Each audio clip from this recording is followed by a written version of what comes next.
Hello there, everyone, and welcome back to Mortis FM, a Star Wars podcast. I'm Grayson, one of your hosts, and with me is my best friend, Cole. How are you, Cole? I am positively excellent. How are you, my friend? I'm great. We are discussing Ahsoka Episode 7. I feel like this is going to be a pretty punctual episode because as we were, before we decided or started recording, we were like, man, is there really that many, a whole lot of notes on this episode? And the answer is no. But there's still some good discussion, some worthwhile discussion in there. I think, like Cole said, he was like, I think this might be a little bit more of a speculation episode than anything. But I do expect this one to be a little bit shorter than our previous episodes. Because it's kind of a pretty action-heavy episode, not really a plot-heavy episode like the previous two, but that's okay. Hopefully next week will be a good balance of both. But before we kind of get into the plot of everything, what did you... We watched it together. We kind of know what our thoughts are, but Cole, for everybody else, now that it's been kind of 2 days, what are your thoughts on the episode currently? Like, how do you feel about it? My thoughts on the episode are, I would say that they are basically the same as they were when we first watched the episode. Is that I liked it. It was a good time. Yes, more please. It was right. It was just a for lack of a better phrase, it was a healthy serving of the Ahsoka show. Yeah. And yeah, I mean, it was an enjoyable episode. It was a lot more action-packed. It was much more event-heavy instead of plot-heavy. Mm-hmm. A lot less focused on specific dialogues and more just on the spectacle. This is definitely leading up to the climactic convergence, the event. So overall, it was an enjoyable action-heavy episode because action was, episode 4 was really action-packed and we loved it, lightsaber fights and stuff like that. But this is another this is the penultimate episode, so yeah. And for a penultimate episode, yeah, it was enjoyable. I mean, out of all of them, I think this one felt the fastest. It's definitely not the shortest episode, but this one felt the fastest just because you're watching action scene to action scene. And it's very easy to digest, so no qualms. Yeah. It's I think we both expressed mild concern, which I feel like this is pretty typical for all of the live action shows except maybe Andor. I wasn't really worried about that with Andor just because I was kind of along for the ride with that show. Andor kind of fits a different archetype of that show's not really an event show, it's doing its own thing. It's very much a story. Yeah, but shows like a Book of Boba Fett and Mando and Ahsoka, you've got these really big things happening. At least that's kind of how it feels in our heads. Even though I think if I really think about it, it's not like they're these galactic repercussions all of the seasons end. But I think it's because of the way they are directed and written, they kind of feel more like that. They're obviously more cameo heavy. They're kind of in an era that's relatively unexplored. So yeah, I mean, I agree with you. I enjoyed the episode. I think it's honestly probably in my bottom hemisphere of episodes. Just in terms of I think we both enjoy kind of the more plot dense episodes. I really still think that either last week's episode or Ahsoka episode 4 where kind of the big battle happens before they go off into the new galaxy are probably my 2 favorite episodes. But I still also really like the premiere, so that the ranking of episodes will have to go kind of later on. It's not really relevant right now, but I definitely think people are maybe treating this episode a little too harshly because we've come off the heels of 2 really, really dense episodes that are have good action and good story, whereas this is kind of hey, here's all the heroes getting together. Not a whole lot of villain action. Even when we were breaking it down, which we will break through the plot in a little bit, there's really only kind of like 7-ish core scenes that happen, and nothing huge, I think, is revealed. There are some interesting tidbits for sure. I think a lot of those reveals and the payoff is going to happen next week. Right. I hope. I agree. Yeah, I think in this day and age, everything, at least in universes like this, is very interconnected. And so I think people are starting to they're forgetting that this is that, like, a lot of the stuff introduced in this show, for better or for worse, are likely not going to resolve in this show. This is definitely, I mean, as we can tell from here, like, Ahsoka is definitely a bridge show. Like, it's going to lead into, you know, Filoni's Heir of the Empire movie, you know, and other branching media that they're doing. And so I think everybody's getting a little caught up. I mean, myself included, like, you and I had kind of expressed these concerns of, like, how are they going to wrap all of this up in one episode? Here's the answer. They're not. I don't think that all of this is going to be wrapped up and resolved in this episode. But we will get to that when we get a further speculation. But as far as, like, an episode goes, like, I'm trying to think of it as just an episode as opposed to it being part of a larger whole. As far as an episode goes, enjoyable, you know? I mean, if you really compare it, like, I completely agree with you. If you really compare it to some of the less than desirable episodes of, say, Book of Boba Fett and Mando, right? Let's think about Mando season 3. A season that I don't outright hate or dislike. I just felt very meh about. I just wish they had treated it with a little bit more care. My least favorite episodes in that show or that season are the ones that are the little side quest spin-off things. Like, and, like, you know, the difference between that, like, between season 1 and season 2 is that, like, the season 1 and season 2 episodes felt like, most of them at least, are entertaining. Like, I think about Mando season 1, the prison break episode, you know? Like, that episode really has had no ties to anything going forward with Mando. That was just an entertaining episode. Like, I just really liked that episode because it embraced the serialization of Star Wars, the kind of Lone Ranger every week. Tune back next week where this blah blah blah, or here, like, very that's where it felt like format. Yeah. And then season 2 started to kind of go into a little bit like a blend of that. And then I think due to Book of Boba Fett, that's a whole other discussion. But my least favorite episodes of season 3 are the ones that are the side episodes, like the Jack Black Lizzo episode that will go down in Star Wars infamy, bro. Like there's some things I like about that episode, like with the battle droids and stuff. Like, but or like, you know, Bo-Katan fighting Axe Woes to gain leadership over Death Watch. But overall, like, In Ahsoka's case, this episode is like, you can't say it doesn't progress the plot. It does. It is a very small part, but, like, it brings the heroes together. We got an interesting tidbit of, like, you know, Thrawn is almost done with, you know, loading up his cargo. And Balin and Shin have an interesting kind of division, which I think is probably the most intriguing part of the episode. But I guess without further ado, let's just go ahead and get into the plot, which probably won't take us long to get through, but let's get right into it. As I surmised, this will probably be more of a speculation heavy episode. I feel like it won't take us too long to just get through the meat of this episode, although I will gladly eat my words if we discuss you know, naughty, however it's pronounced. Using slingshots for like 35 minutes. So, like, if we talk about that, sure, that's fine. But let's get into the episode.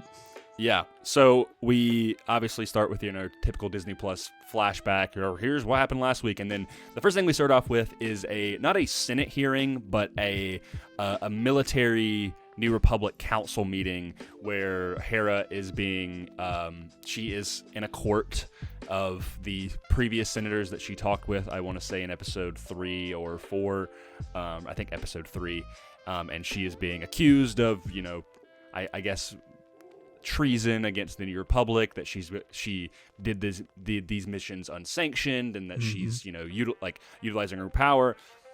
There's not really a whole lot needs to be said here, other than that Xiono guy, the senator of Osnian Prime, is probably the biggest D-bag I've they made him to be hated, man. Like they were like, yeah, this guy sucks. He has very quickly joined the ranks of the Star Wars galaxy's biggest haters. Yeah, dude. He is just so angry about this, and like I'm starting to wonder if it has to. Why are you mad? Yeah, why are you mad? I'm starting to wonder if it has to do with like his story. Maybe he has some kind of personal vendetta, or maybe he's an Imperial sympathizer. You know, I've heard people say that they may think he's actually working for the Imperials or the blossoming First Order, which would not surprise me. The seeds of a revolt, you know, of like this Imperial remnant have already been planted earlier in the show. And so they could just be trying to show us that, because this guy is like, he is not just denying this. I mean, he is just trying to flat out ignore it, like wipe it from existence. Take it, and take Hera down and make sure he's being very uptight about this. No one is this passionate about this, man. Nobody's this passionate about it. So like, why is he doing that? But we have our one saving grace. Well, actually, we have two saving graces. One is Admiral Akbar sitting right next to him. Yeah! But our second saving grace is C-3PO coming in the door. Let's go. Listen, this is a cameo. If you want to call it a cameo, I guess it's a cameo. But it feels right to me. I wasn't sitting there like, oh, here's C-3PO. Here's another cameo. Dave Filoni at it again. Because there's people that are like that. I was just like, oh, 3PO. Like, of course. Like 3PO. Yeah, I think that's actually word for like verbatim what we said when we saw him. Both of us were just like, hey, it's 3PO. It was like weird because I heard I thought I subconsciously heard Anthony Daniels' voice in the background, and I was like, I'm tripping right now. And then the voice intentionally got louder, and I was like, oh wait, no, that actually, I'm not crazy. Like that actually is 3PO. Yeah, it's actually 3PO. And I think it's just a really cool way of of course Leia's she's got other things she's doing, but she's 3PO is her droid. Leia and Hera are tight. Like they've known each other. They're both generals. Mm-hmm. There's a lot of backstory in comics and books. I mean, even Rebel Season 2, they all met each other. They helped her out, you know. So they've got a bond there, and we already kind of got that established back in Episode 5 that, Organa was covering for them, or Leia was.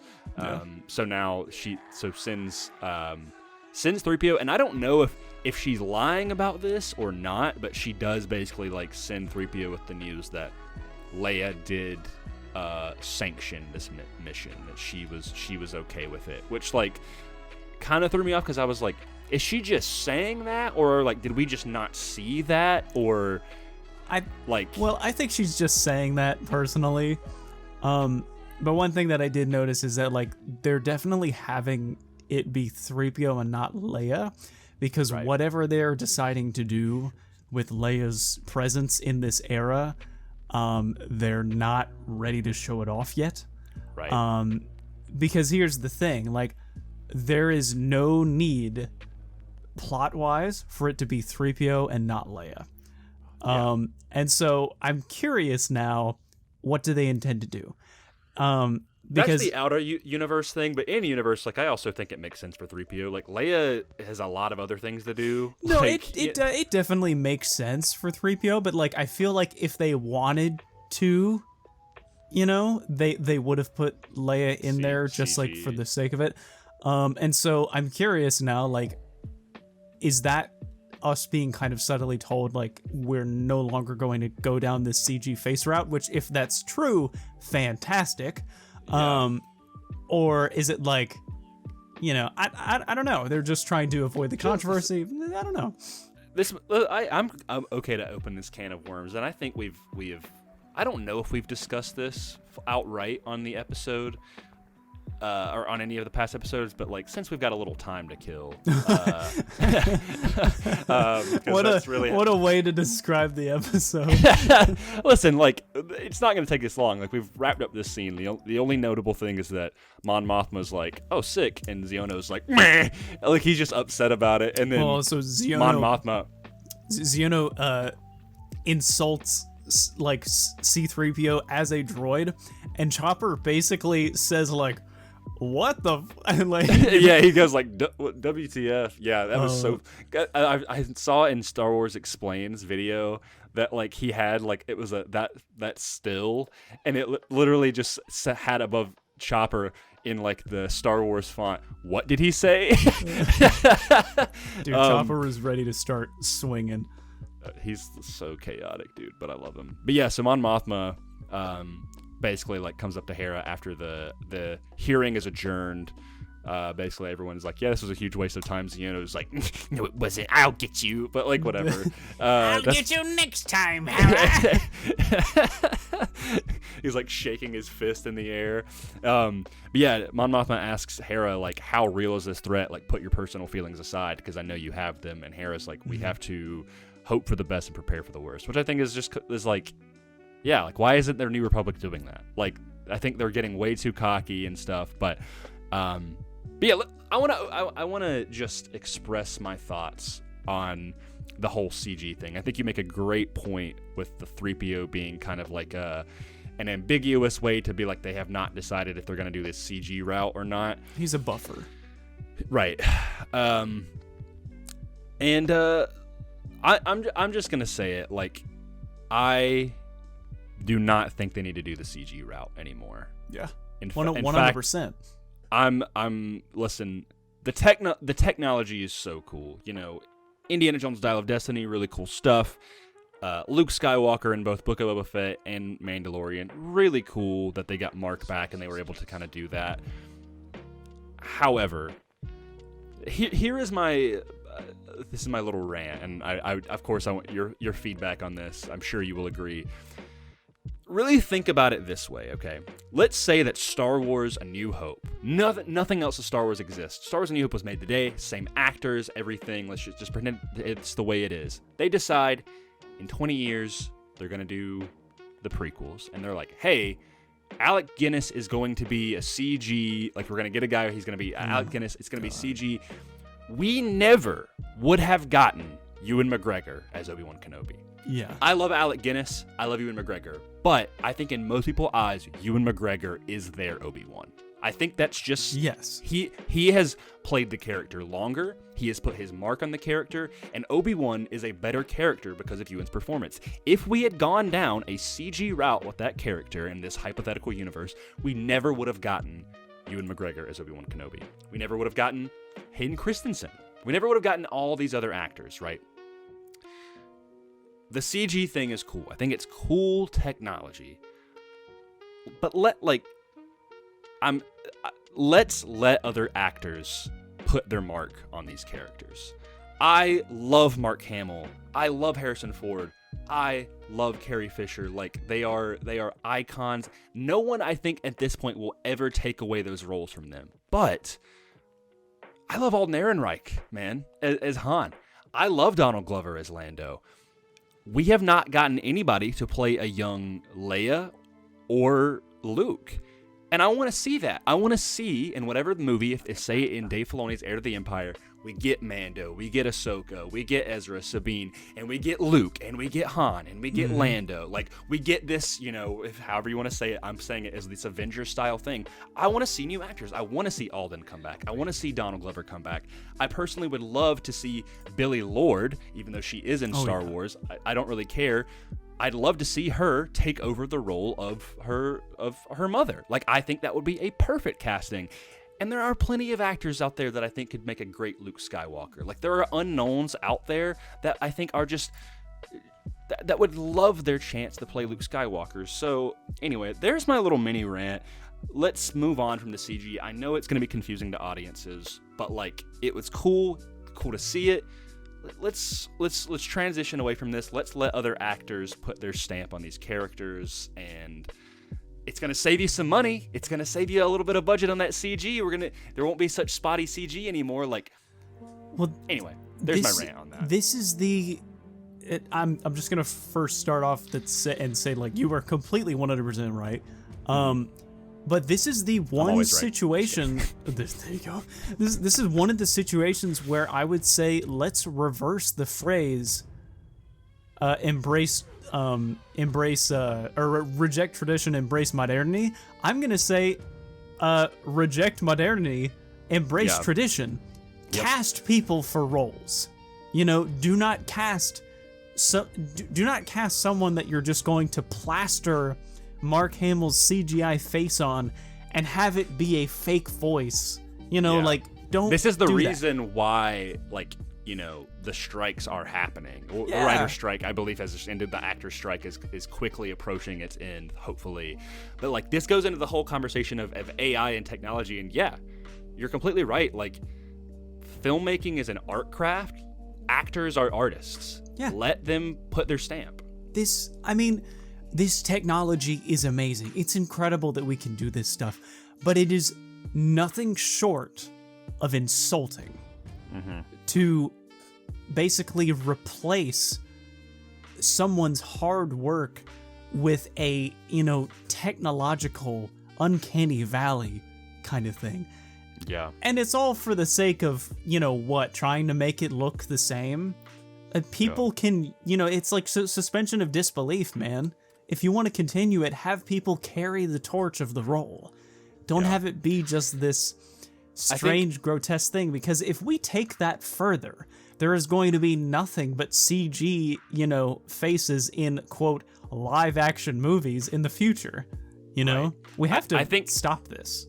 Right. I think the only exceptions I will make, and I don't know if this makes me a hypocrite or not, I will say this is the preferred version. There was obviously when Kenobi came out, people were like, man, Vader sounds like he sounds different than Rogue One and Rebels. Like, he sounds more like a youthful James Earl Jones. And that's when we got the news that he had signed off, that he basically has kind of allowed, like, once he passes, they will be allowed to use his voice. My preferred method would be they get the guy who voiced him in Fallen Order and Survivor, the guy who, or someone who voiced him in like The Force Unleashed. There's been other voice actors for Vader that have done a great job. Get one of them and use that technology to basically put a better filter on them to where it's still a person performing, but we get a little bit closer to that. It still allows the artist to kind of do that. And I think for now, obviously, Hayden Christensen will continue to age, but like, I don't mind his youthful appearance, which is the perfect transition into the following scene, where we see Ahsoka training on the ship, and she is watching a hologram, a preset hologram that Anakin recorded for her as she is training and preparing for her journey to Peridia, and hopefully, or if she needs to fight Balin and all them. Anyway, did you like that segue? Yes, that was a great segue. Listen, I will say I am fine with like the excellent de-aging that they've done for Hayden Christensen in this, because it doesn't compromise the performance at all. It's not. He's still able to enact that performance exactly how he needs to. It's just a visual. You know? He's able to perform his art, and we still get every expression on his face. It doesn't compromise the artistic integrity of the actor, and so therefore I think it is fine. But yeah, in this scene, we're finally getting that trailer dialogue that we were starting to think was maybe just like placeholder. I thought that was just like, I literally thought they were like, oh hey, like for some trailers we'd like you to do this to get people hyped. Like last week I watched episode 6 with some friends, and he was like, I know we're gonna get more Anakin, and I was like, dude, like we're not gonna get more Anakin. Like, was one episode not enough where he's like throughout the whole thing, and he's like, no, like that line in the trailer, and I was like, I think that's just for the trailer, man. And I was wrong. I was like, oh, this is actually in the show. Yeah, I really did not expect to get more Anakin, but I'm always happy to get Anakin. And he name drops Grievous, my cyborg baby boy. You should tell your story about how you were like, yo, Grievous is going to be in this episode. Right, so before we started, Grayson and I just kind of do this thing where like we will say outlandish claims before an episode starts or something just for comedic effect. And I was like, man, I can't wait for it.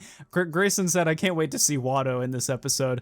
And I was like, I can't wait to see Grievous. I love it when Grievous shows up.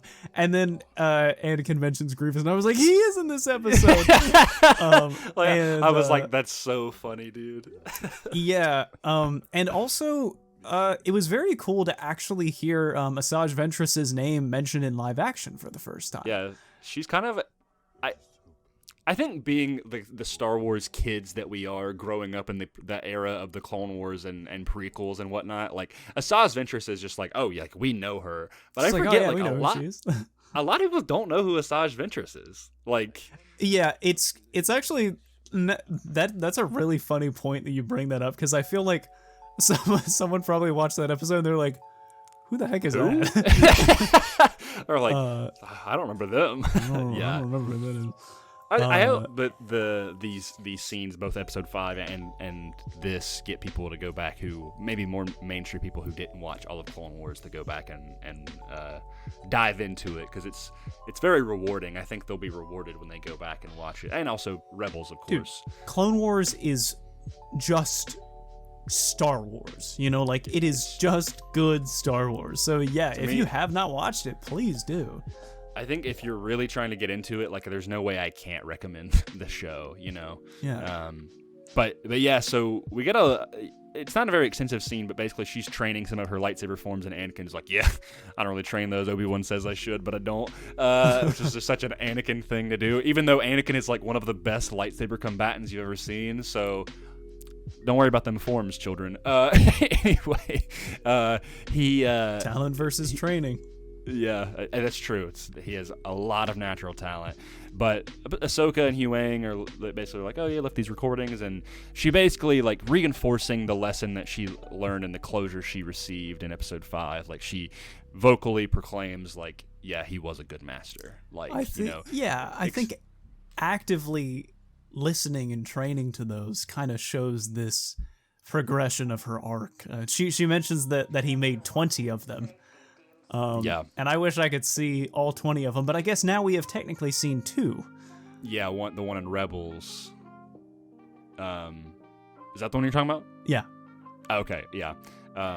So anyway, the next TV show that they're going to announce is the Anakin episodes, and it's literally it's 20 episodes of just Hayden Christensen as a hologram in a black void just talking. Okay, here's the thing though. If they release like an official podcast, like a limited series podcast, really cool, where like it was just those 20 training sessions, that would be so cool. I would pay for that. I would pay for that. That would be really cool, man. Your move, Lucasfilm. Your move, Lucasfilm. I'll call Hayden myself if you guys are too much of a coward. You know he'll do it. That's the thing. He loves playing this character, and it's just it's just so good. Like, he's just. I hope this.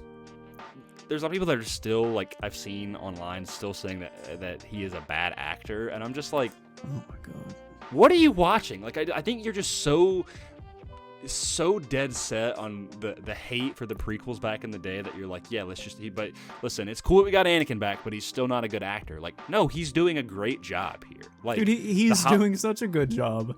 Yeah, like he's Anakin to me. That's Anakin Skywalker. But yeah, so anyway, after, I don't really know if there's anything super remarkable that her and Huyang speak to other than this kind of her training and prepping for the upcoming battle on Peridia or whatever she needs to do. But they pull out of intergalactic hyperspace, and they are surrounded by a minefield. That's a lot of action right here. They fly out of the whales, and the whales go bye. Which I'm glad to see that I didn't see a whale like explode and die. Like, I would be very sad if that happened. Terrible. I thought they were gonna do it. I'm starting to wonder if this action accidentally convinced the Purrgil to no longer visit Peridia, and so therefore, like, the star whale path, like pilgrimage, is now just completely busted, because like the whales would talk to each other like, oh man, that place is, they got mines over there. We're not gonna go there. Like, how often I mean, they go there to die, I guess, so they're like, well, maybe on the flip side they do go there, they're just like like I guess quick and painless death, I guess. We go there to die, like how, you know, some dogs and cats go into the woods, not to blow up. Okay, yeah, that is a fair point, I guess. But yeah, they quickly dip out, and it's honestly, they're flying through. They hide they get chased by some of the fighters. They see the ring. It's very Empire Strikes Back, asteroid field kind of thing, where they hide within the graveyard, and then from there they hang tight, and then we transition to Thrawn and Morgan Elsbeth. Yep. Where we basically, you know, upon the end of last episode, Thrawn was like, I need all the information I can on Ahsoka Tano, and Morgan Elsbeth is like, here's the information on her from the database of the Inquisitorius, which is really cool that they have that. And Thrawn immediately looks at her and is like, her master is General Anakin Skywalker.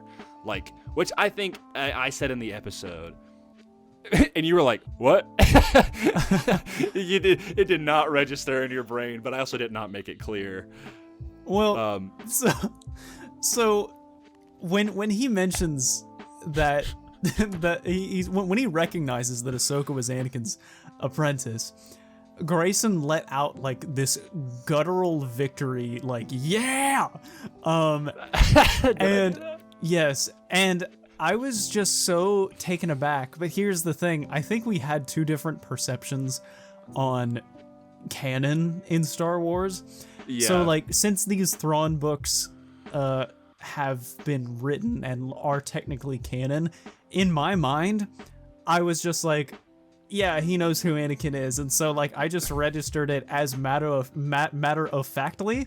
But for you, like, which I also completely understand.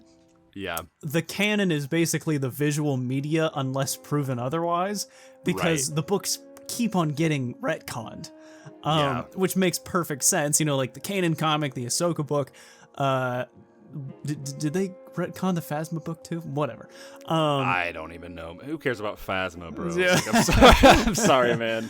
But yeah, they yes, technically this does double canonize them in some way. The way I described it, I was like, the book, like it's canon, and that being Thrawn Alliances, which is the second of the what I would call the new canon Timothy Zahn Thrawn trilogy, that being Thrawn Alliances and Thrawn Ascendancy, I believe. But in Alliances, he works with Anakin Skywalker in the Clone Wars, and then it also later on, during the Reign of the Empire, works with Darth Vader and basically deduces that Darth Vader is Anakin Skywalker.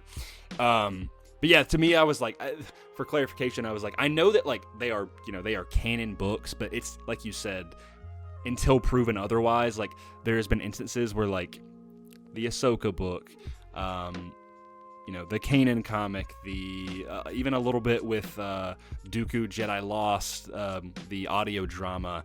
There's been times where it's kind of like they don't either line up or they just completely retcon certain things because the visual media will kick in. I understand with Ahsoka, but this also happened. Like this happened with Clone Wars season 7 and then Tales of the Jedi. So like it's gotten hard for me now to be like, when a book comes out, to be like, is this really canon? You know, like I'm like, am I going to waste my time reading this for it only to be quickly disposed of by a show or something? I would say in my mind, the only books that I know are canon are the High Republic stuff, because we're getting at the Acolyte. Jedi Survivor directly acknowledges the High Republic. Well, sorry, spoilers, I guess, but honestly, oh no, go ahead. I was just gonna say, is like those are the ones that I'm not really worried about, but it's like like say there's a book that we want to read that comes out in April that I'm really excited for, and it's basically it takes place right before the Phantom Menace. I'm drawing a blank. It's by John Jackson Miller. They recently announced that, and basically all of the council are stranded on this world, right? And it seems really cool, and I'm like, but is it gonna get wiped away by something else, like like something in Tales of the Jedi or whatever, or is it going to be acknowledged?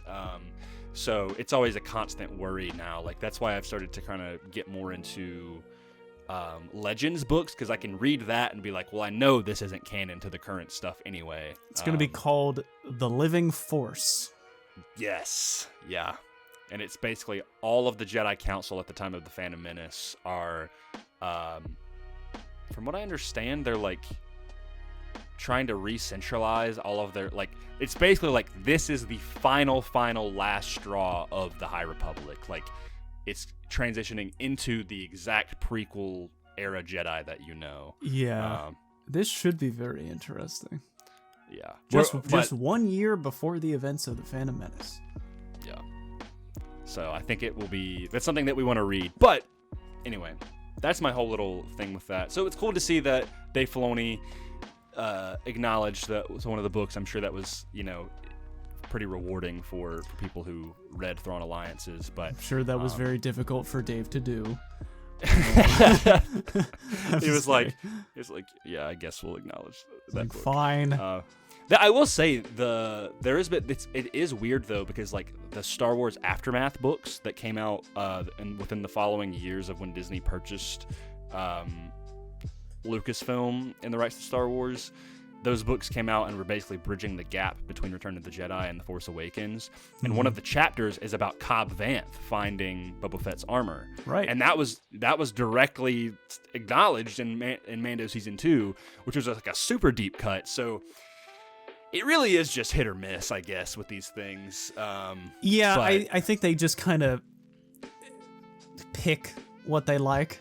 And they're just like, yeah, this is cool. Dave has said in interviews before, he's like, I don't keep up with everything. I try my best to adhere to those, but like when it's like adhere to those guidelines and stuff like that. But when, there's something I want to do or a character that I directly created, he basically said it's like anything with Ahsoka, like if it's made by me, it's canon. If it's made by someone else, they have to come talk to me about it. I mean, it's difficult too, because like the Ahsoka book and the Kanan comic were both made at periods of time where it was believed that we wouldn't be able to get any more content with those characters. Yeah.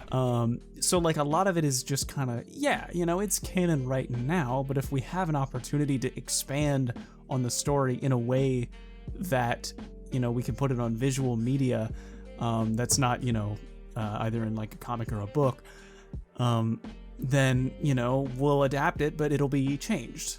Right. But it's also like the thing that I like to tell Grayson every time, because it just gives solace to me, is that these stories were told a long time ago in a galaxy far, far away. And like many stories and myths, tales, and legends, people interpret them in different ways. And so it's like, this thing happened, but it could have happened like X, or it could have happened like Y. Right. And so that's why I still believe that with like actual legend stories, right? Is like, like there are still legends pieces of content that like I will try to make them fit and adhere to things we are seeing now because I like them so much. Like the Clone Wars micro series from the early 2000s, like the Battle of Coruscant, I still take that into consideration in canon. Yeah, like, 100%. Or, Anakin fighting Ventress on the fourth moon of Yavin. Mm-hmm. In my mind, like people, like it looked like he killed her, but I'm like, no, he didn't kill her. He just beat her, and she still lived. Like she falls into an abyss, but it's a really cool character moment for Anakin. Like, and I love that. So there's stuff like that. But anyway, that's a whole different topic. But no, I like talking about it. So then, Thrawn figures out that Ahsoka is Anakin's Padawan or old Padawan.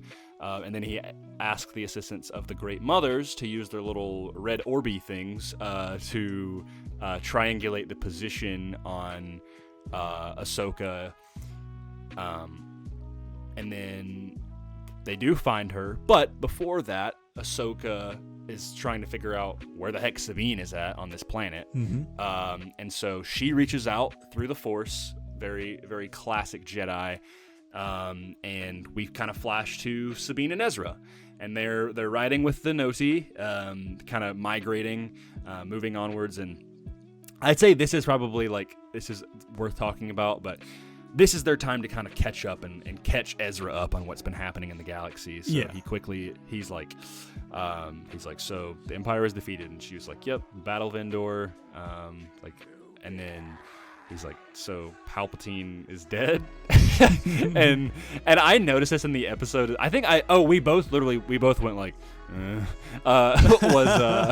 was like Sabine was like, that's what they say, which I think was a good way to handle it, though. Like, I think I've said this before. Like, I'm not mad that Palpatine was came back.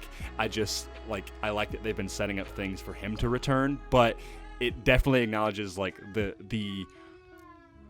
idiocy that is somehow Palpatine returned, the lack of explanation. And so I think it's kind of a jab at that, but also it's like, as an audience, we know Palpatine is not dead, or at least maybe still out there somewhere.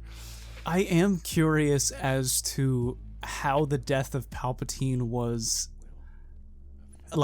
passed around, Yeah. Because no one except for Luke and Vader saw him die.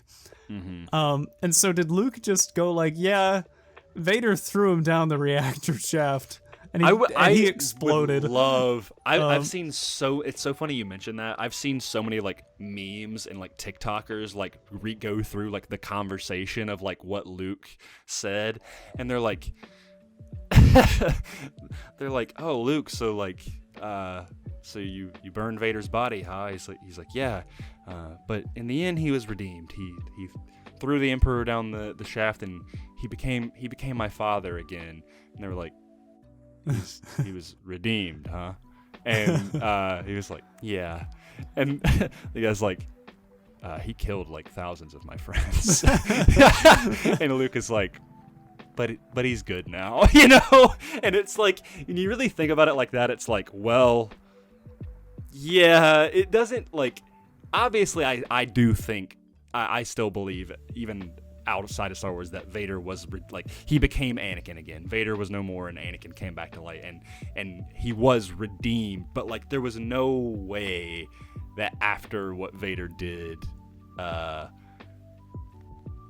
he would have been accepted with open arms. It would have been if he had lived. Yeah, right? So. I'm actually curious now if Luke made this known. Because I do know in at least the Bloodlines book, a major contention for Leia is that people find out that her father was Darth Vader.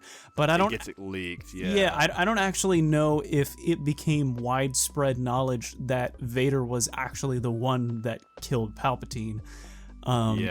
Maybe Luke could have said, yeah, he killed him, he redeemed himself, but no one's gonna accept that. I bet you there's a rebel that's but Luke, there was this one time when me and an entire battalion faced him down, and he said, I am surrounded by a fear and dead men, and he killed all of us. And Luke's just that doesn't sound, that's not my dad. That's not my dad. That didn't happen. That was Darth Potato. That was Darth Badger. Darth Bandon from KOTOR. Darth. That was just Darth. But yeah. So yeah. I don't actually know how we got in this topic. I don't know. We're all over the place. We were talking about how Sabine's that's what they say about Palpatine dying. Yeah, that's right. Which is a funny nod. I also do the little name drop for Zeb that Ezra's so Zeb's leading Republic Rangers now or whatever. Yeah. That was nice. And Sabine is still unwilling to tell Ezra about how all of this went down. And he's just kind of haha, okay. Well, sure. He's just yeah, I guess we'll talk about it some other time again. And then she also mentioned, she's oh yeah, Ahsoka took me on as her apprentice, and he's you. and she's like, what? She's like, no, that's great. I just, wasn't expecting you. She's like, well, after our, like, that training, like, when we were younger. And he's like, no, yeah, I remember. Like, it's so just, Ezra. Ezra is, listen, Iman Esfandi is doing an amazing job as Ezra. Like, literally the best part of this episode. Like, it's so good. But yeah, that's kind of their little dialogue. They mentioned that Ahsoka is coming there, or she thinks she is. I guess, I don't know. But then we get to see that Baylan and Shin have found their caravan, and this, I think, is really the only exposition we kind of get from them. But it is extremely interesting because it made me rethink on what Baylan's ambitions and motivations are. So why don't you break down this scene? I feel like I've been kind of leading the charge. No, yeah. So Baylan and Shin are essentially watching this camp. Like they find them. And Baylan just straight up says, yeah, contact Thrawn, go kill Sabine Wren and Ezra Bridger. You got this. Take your place in the coming empire. And she basically just says, "You're not coming." And he says, "Your ambitions drive you towards one way. My path lies in another." Mm-hmm. And essentially, he basically says one parting piece of wisdom: impatience for victory. I think it's like impatience for victory guarantees defeat, or something like that. Yep, exactly. And she just calls these bandits, these nomads, and they leave. And like it's strange because there isn't really it's not really heartfelt goodbye. It's just they just kind of understand, like, all right, I guess we're just splitting up from here. Yeah. She doesn't even say goodbye. It's very confusing. Not in necessarily a bad way, but you're like, okay, like I think it was definitely obvious that Shin didn't even subconsciously, like, it doesn't seem like her goals were aligning with Baylan's entirely, but I think Baylan knew that. Obviously, he did. But yeah, like, she goes and chases down the caravan, and Baylan just kind of hangs tight, like he's just kind of sitting there. And we don't really know. We're like, from that point, I'm like, bro, what are you up to, man? Like, what? Like, that's with so every odd. Episode, like, his ambitions become more and more shrouded in mystery, and now he doesn't even want his apprentice to come with him. And I mean, is this in an effort to save her from whatever it is he's about to do? Is he looking out for her because he can tell that she wants something else? Mm-hmm. Or is he trying to take all of the power for himself? No idea. And it's hard to know when we don't even know what it is he's actually looking for. We just know it's power, but we don't know what kind of power. Yeah, and I mean, I could be wrong, but I feel like Shin's personality, she shields her emotions a lot. Very much. And so, I mean, I honestly feel like she was kind of hurt by this. That he was just very caught off guard.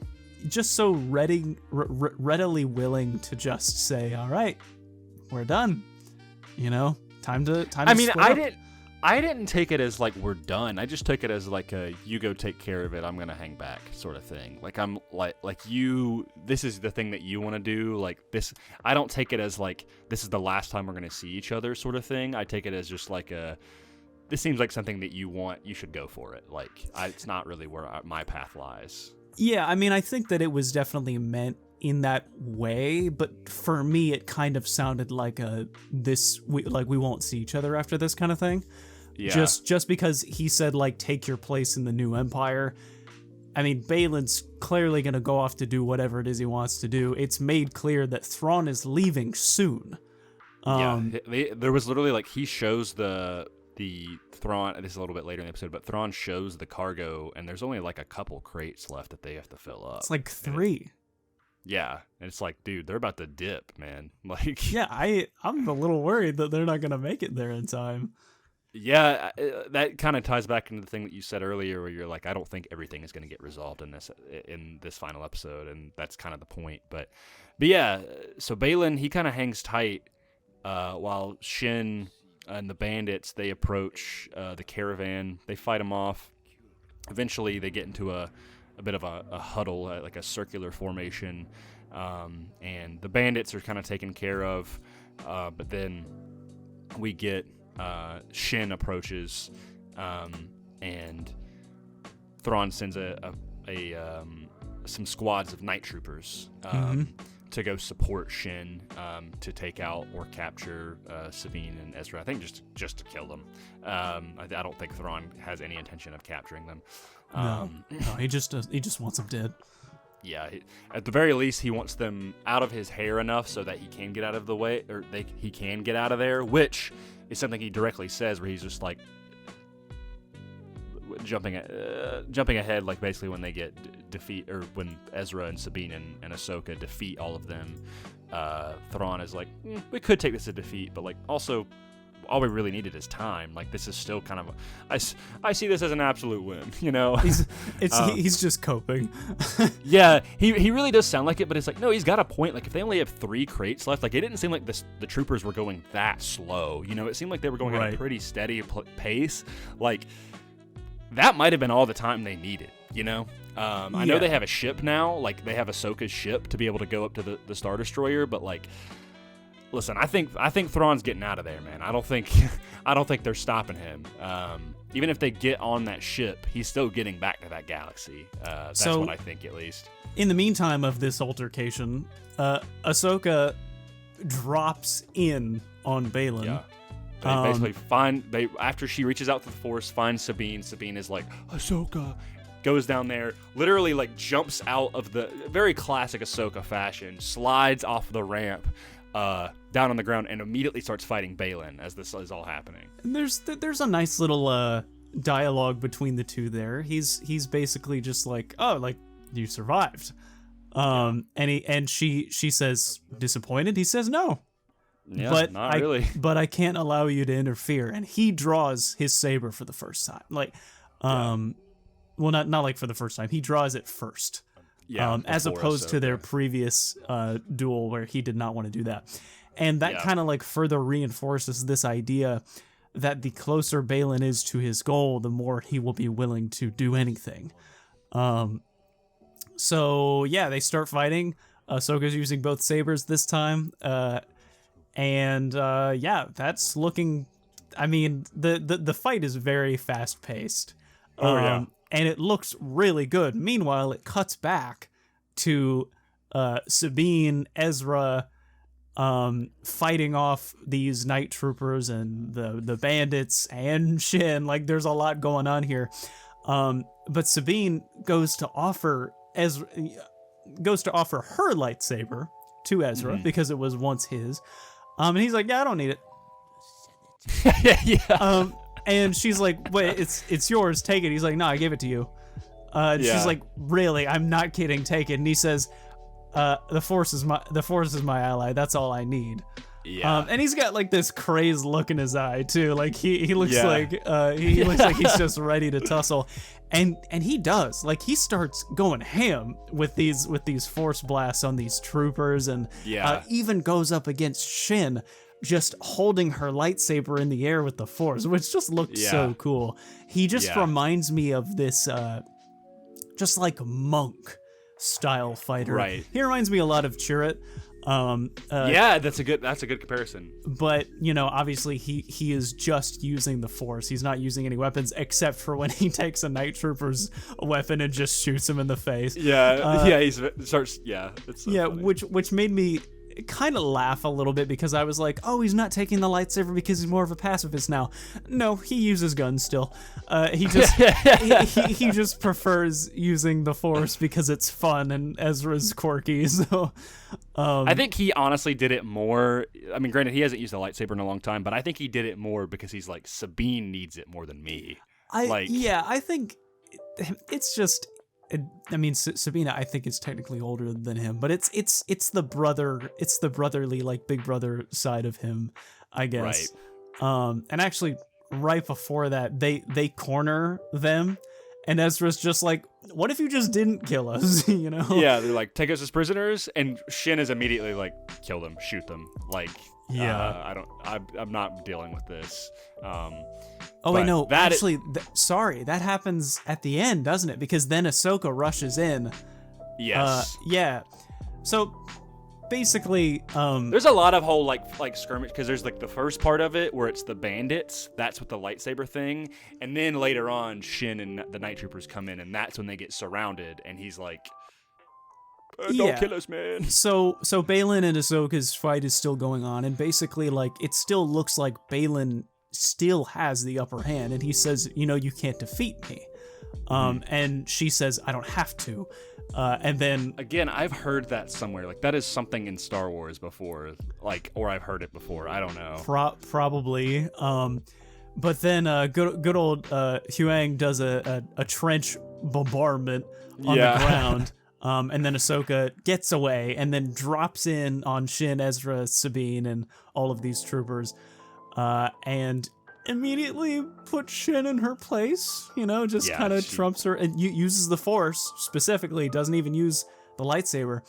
And she extends her hand out to Shin and says, like, give me your weapon, I can help you. Mm-hmm. And Shin just looks at her, looking incredulous, and just runs away. And she goes, bye!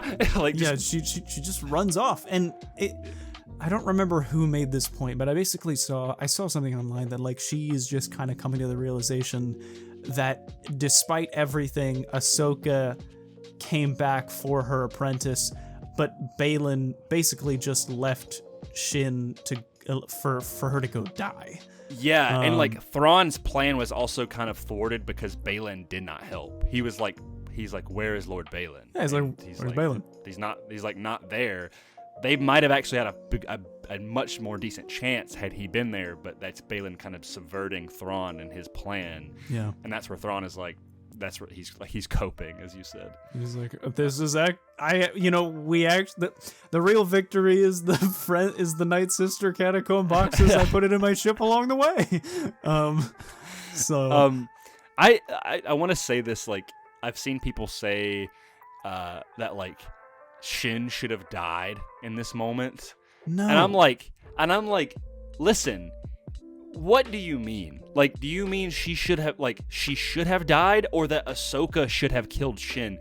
Ahsoka wouldn't do that. Especially in her state now where she is Ahsoka the White. Maybe in her Ahsoka the Gray form she might have killed her, but like even then in like Rebels, she doesn't kill the Inquisitors. She just beats them up and is like, get out of here. Like, she doesn't do that. Dude, like Marok existed to be the guy that gets murked. Right. Shin is a comprehensive character that still has an arc that is yet to be completed. Yes. Shin's not supposed to die, at least not right now. Like, that would be such a waste of a character, dude. That would be so dumb. That's what I think. I'm like, people, their characters die when it is befitting to the arc. How would that benefit anybody's arc? That would, if Ahsoka did it, that would just make me more confused. If Sabine did it, maybe, but I still don't think Sabine would do that. Like, well, Sabine immediately tries to go after her, and Ahsoka's like, no, like sticks her arm out, and Sabine stops. Ezra was not gonna kill her. He doesn't even know this girl. Like, Ezra's just but like chilling, man. You think about let's think about the death of, let's say, Yaddle. That death is so impactful because it is a transition point for Dooku. Dooku's death, that is a very significant moment because it is inching Anakin closer to the dark side. It is exactly what Palpatine wants.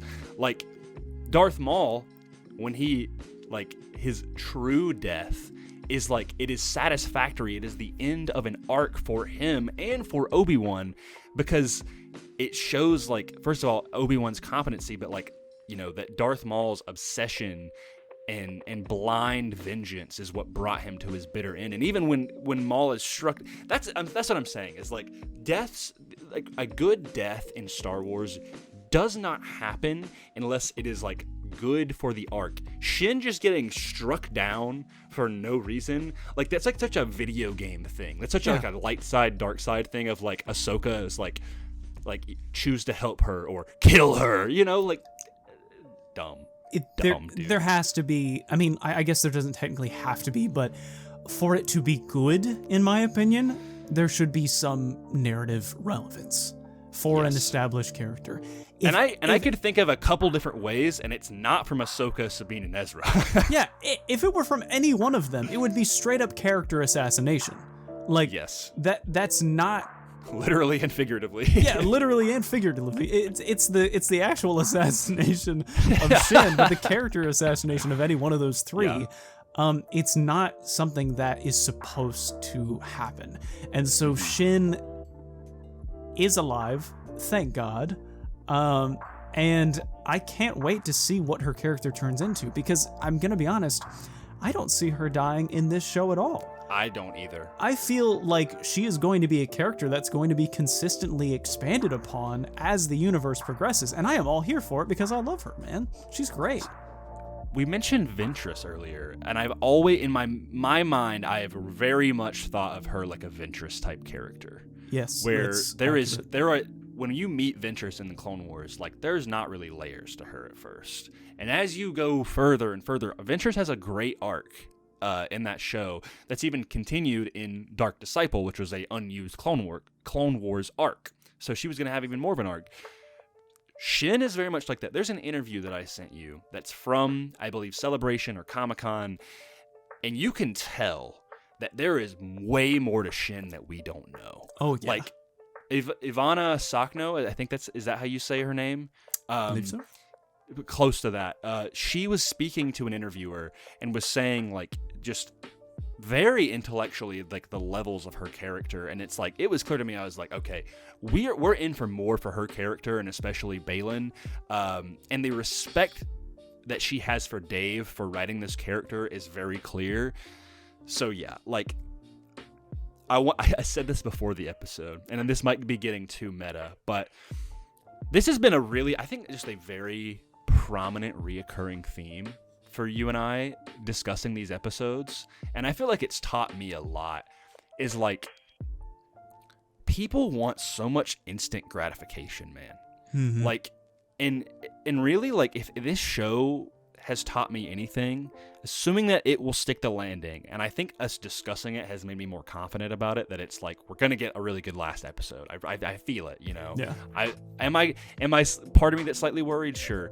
But this show has taught me patience. It has shown me that there are people watching this show that are just not patient at all. They want all these characters and all these things to happen so soon and immediately, and they're taking too much time, and they're playing it too safe, and it's like, it is exactly what Baylan says in this episode, is impatience guarantees defeat. Yeah. Like, no, he's exactly right. And I mean, you're exactly right in this. We are in an age of instant gratification, constant stimulation.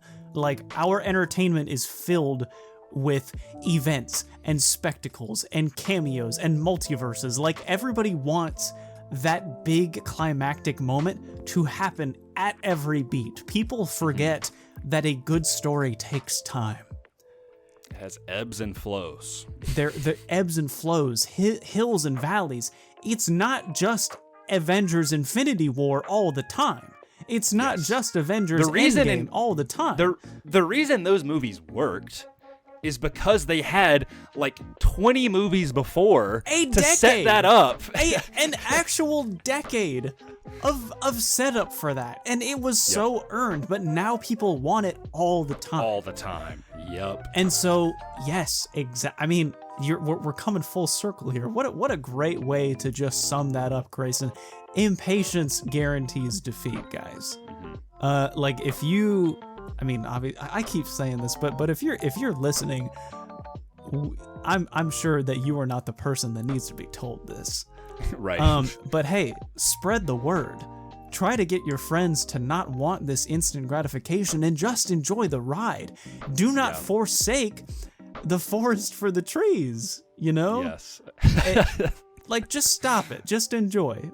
Be in the moment. And it's funny because every time I think about the phrase "be in the moment," I think about that scene from Spider-Verse where Peter is telling Miles "be in the moment," and Miles is like, "I am in the moment. It's a terrible moment." It's true. Like that's a good way to say that. It's like I can't confidently say this and be like, yeah, I'm not worried at all for this last episode. And like there is a part of me that is worried that like, man, like what if we've gone through all this and the last episode is not that good? I could be wrong. But I know for a fact that I have enjoyed this show more because I have trusted in the process. That's what we have to say about that. Just a roller coaster wouldn't be nearly as good if there wasn't the build up before the drop. Yeah, and the build up, Cole has a lot of anxiety when it comes to roller coasters. The build up sucks, but when we get off, you're always like, "That was awesome. That was worth it." It's a payoff, you know. Mm-hmm. It's not like a instant. Oh, there we go. Instant gratification there. Just be calm. Yeah. So let's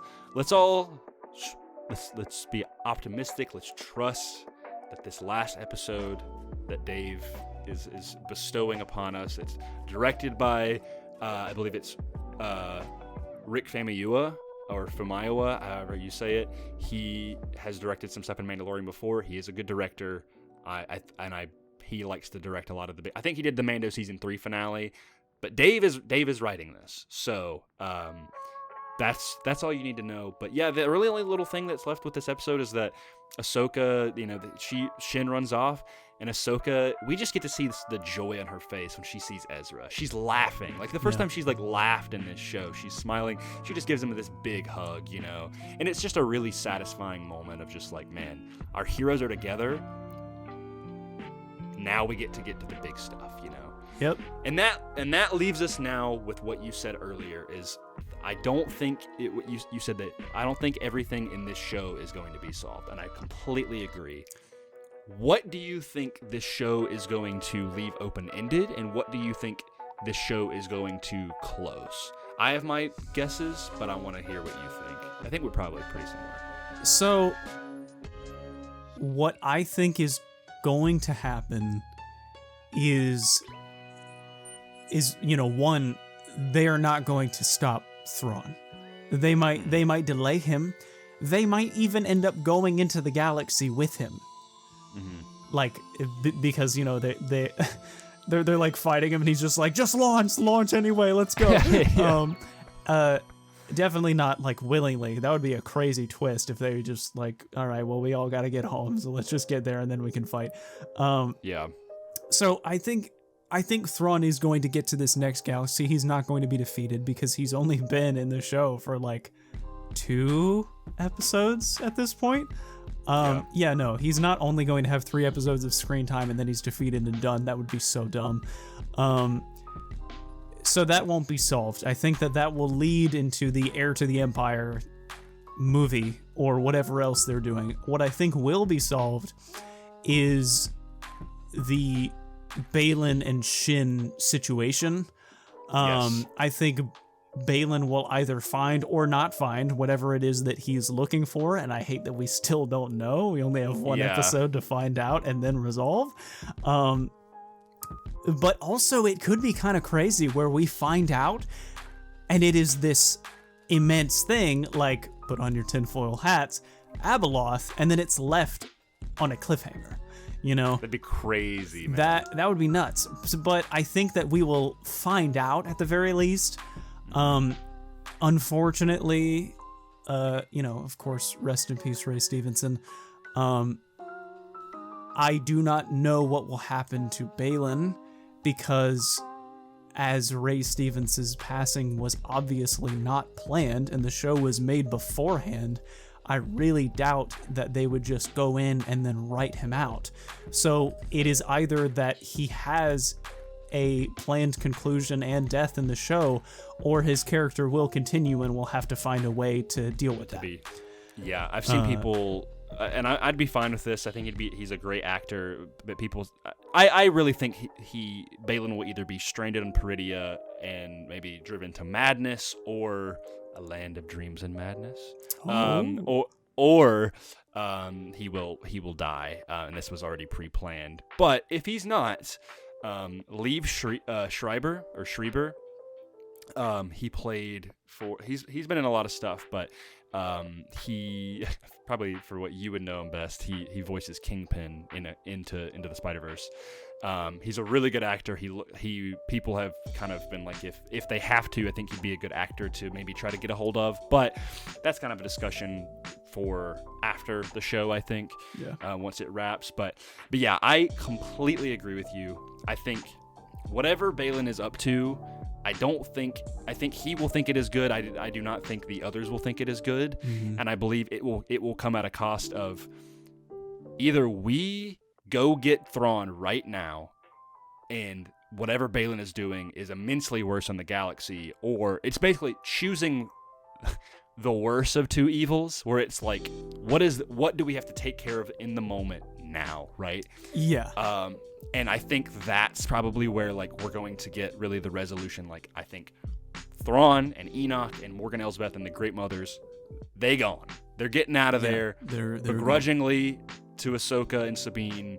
But Ahsoka, Sabine, and Ezra, and maybe even Shin, have to stop Baylan for what he's going to do. And then maybe we'll get a cliffhanger of, like, now they're all stuck on this planet and they've got to get off. Although I'm sure they could maybe summon a Purrgil or something like that. I could see that happening, but I think you're completely right. I think Thrawn and his grand plan will be reserved for the next chapter. Baylan and Shin and his stuff is kind of the imminent threat mystery that will have to be handled. Yeah, I mean, and I'm excited about that. Me too. I mean, think about it this way: Thrawn is the big bad, right? He's the big bad that we are dealing with here. But I personally think that even though Thrawn is the big bad, he is basically the future evil that we have to face. Baylan and Shin are the main antagonists of the show. Yeah. That's why I think that for them, their arcs, at least temporary show-wise arcs, will be resolved and dealt with in the show, and then Thrawn will be like the next obstacle that we'll have to face in whatever thing we end up doing in the future. Yeah. And yeah, I am very, when you brought up the point about maybe Shin helping them go after Thrawn, yeah, I am very interested to see what she is going to do. I mean, the seeds are there. Ahsoka, we have now had a scene where Ahsoka, extends her hand in friendship to Shin, and Shin refuses the call. We now already have that part of the arc. Now we just have to get to the part where Shin accepts that. Right. And it's a question on whether or not she will actually end up doing that. It would be great if she did, but it would also be cool if that was something that really only pays off later on, like not in this show. Like maybe eventually she comes around, but just not right now. I also have the other theory of, like, maybe Shin directly flees and goes with Thrawn, and she's like, yeah, like leave Baylan. Like they decide, like she doesn't want to have to leave Baylan, but she decides to anyway, and she is our main Force user villain. Ooh. In the file, like she, and the reason is the comparison to that is I've mentioned this comparison before. Me being a Jedi Academy, Jedi Outcast junkie that I am. It's a big defining moment in my childhood. Are the main antagonists Dasan and Tavion. They are dark Jedi, and they are just straight up evil, but they do work with the Empire. And Dasan is this kind of like this T-Rex looking guy. He's literally just a dinosaur. He is the main villain of Jedi Outcast, and he's defeated, but Tavion, his apprentice, gets away, and she becomes the new villain of the following game, that being Jedi Academy. they are not nearly as in depth of characters as Baylan and Shin. I will say that, but that makes me think of like, I could see Shin she was just defeated. Like what happens in Outcast is basically you as Kyle Katarn defeat Tavion and he's like, get out of here, like go. And you never see her again, and he defeats Dasan at the end of the game, and Tavion comes back and he's like, oh yeah, okay, Tavion, of course. Like why wouldn't she be, So it'd be interesting like to see like, Shin no longer being an apprentice, but her being in this broken, almost kind of maniacal state. I'm very, very similar to Kylo Ren and other villain-type characters of being kind of like the head dark side Force user in Thrawn's Empire, like Baylan wanted. Yeah. And Baylan, I don't know. We could go a bunch of different directions, really. I'm excited. Yeah, it's really up in the air. Got less than a week. Won't be long, and we gotta, we're hoping that this is a longer finale. That would be nice. Yes, I would. My request is at a minimum 53 minutes. At a max 100 an hour and 15 minutes more, maybe even if you. But that would make me happy. A full hour-long episode. Listen, I'll just say this, like, I know we just went the whole patience thing. Like, of course, I'm cautiously optimistic because I thought we would get a little bit more in this past episode, and that's okay that we didn't. But you cannot deny that any finale that Dave Filoni has been directly a part of, and let's keep in mind, the ones he was directly a part of were The Clone Wars, Rebels, and Mando Season 2. Those are the 3 ones that he had direct creative involvement with. I do not think he was a part of Mando Season 3. I know that was an underwhelming finale. I'm pretty sure he was busy with Ahsoka, so that was not all him. Mm-hmm. I'll have to look up the writing credits for that. But he had every single one of those finales, Mando Season 2, Rebels, Clone Wars, have been incredible. Clone Wars Season 7, the finale, the Siege of Mandalore, is a phenomenal arc. The Rebels finale is incredible. It's so let's just, I know we're worried, but like the evidence is there. I think we're in good hands. I think the show has been very entertaining to me. There has not been an episode that I've considered filler, just episodes that have been a little bit slower. This is one that I would consider that in that category. But the show has been good. So yeah, let's just solid all around. So we'll just wait and see, man. And if I'm gonna be honest, with that said, that's about all I have to say. That is all I have to say as well. And then once we get beyond Ahsoka, Mortis FM ventures into the unknown. Man, dude, just what is going to happen? Like, there is a reason why we haven't been told yet about what Baylan's Dave Filoni cooking, for. Man. He's got to be in that kitchen. Yeah, it's like people are going like, oh, like we're so worried. No, let him cook. Yeah, let him cook. I think we're gonna be all right. And we will be here next week talking about it, about all of the things that happen, whatever they are. And it's a little bittersweet. It's kind of like the first ending of not of just Ahsoka, but the first arc of Mortis FM. The first Mortis FM arc. That we got the first show that we got to cover, and from that we have, of course, tons of episodes to talk about. We've got a lot planned, like I said last week. But yeah, that's it for this episode. I'm gonna let's all enjoy this blissful ignorance of the finale, right? Yeah. We don't know about it, right? All we have left to do is speculate. Mm-hmm. So go to bed, tuck in yourself, just enjoy the bliss.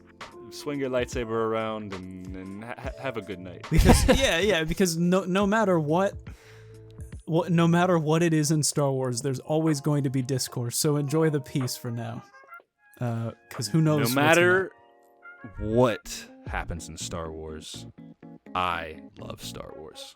I love Star Wars too. Well said. With that also being said, please follow us on Instagram at Mortis FM. That's where you can keep up to date with new episodes. Directly find us, contact us, DM us. You can find me at Shrades38. You can find Cole at And the Force is with me. Insert kissy noises. Kissy face emoji. Yeah, bro. Whenever I see that handle, bro, I'm like,